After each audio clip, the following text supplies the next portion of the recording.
તમે બધા જેમ જેમ 10મો 20મો ભાગ કાઢતા જશો તેમ તેમ તમારી ગરીબી પૈસાની રહેશે નહીં.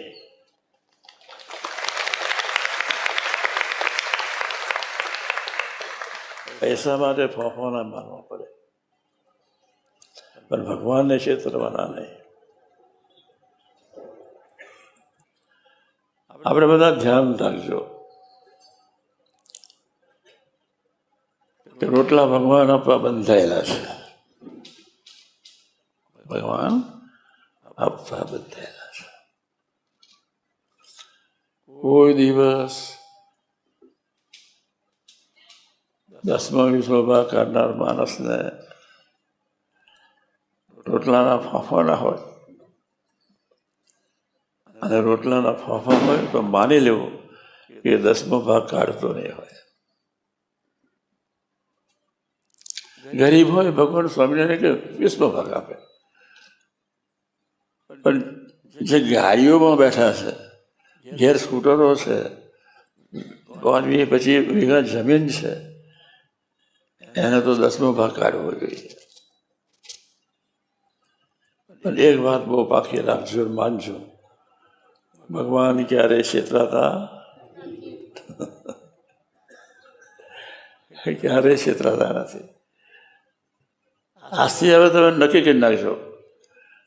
માનવી એક તમને બધા સારું થયું આ વાત નીકળી કે આપણા સમયનો 10મો ભાગ દરેકે કાઢવાનો છે. સમયનો 10મો ભાગ એટલે 24 કલાકમાં 2 કલાક ને 20 મિનિટ સ્વાધ્યાય ભજન વાંચનમાં જવી જોઈએ. એટલા 24 કલાકમાં 2 કલાક ને 20 મિનિટ ભજન સ્વાધ્યાય વાંચનમાં જવું જોઈએ. તો અક્ષરધામ પ્રગટી જાય, ઘી કે કરી આપે ભગવાન સ્વામિનારાયણ. 10મો ભાગ આપનારા એમાં મોડ બિચારા ઉમંગમાં, 60% ઉમંગમાં આવે છે આખા સમાજમાં.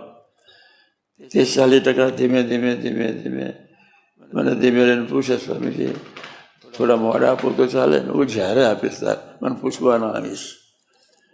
મને કોઈ પૂછવા આવે ને ત્યારે મને બહુ ફાવે નહીં. સાથે અમે અનંત હાથવાળાના આધારે બેઠા છે. કોણ?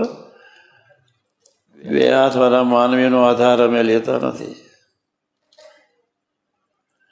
એની પાસે માગવાનો સ્વભાવ નથી મારો.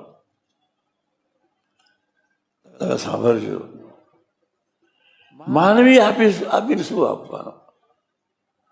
અનંત હાથવાળા મહારાજ આપણને સર્વ પ્રકારે સુખી કરવો છે, તનથી, ધનથી ને મનથી.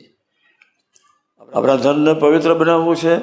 તમે 10મો ભાગ ધનનો ખરેખર કાઢો તો આ લોકનું ભારત લડે નહીં, રોટલા મળ્યા જ કરે. પણ એની સાથોસાથ 10મો ભાગ સમયનો કાઢો. 24 કલાકમાં 2 કલાક ને 20 મિનિટ સત્સંગ વાંચન ભજન કથા વાર્તામાં જવા જોઈએ.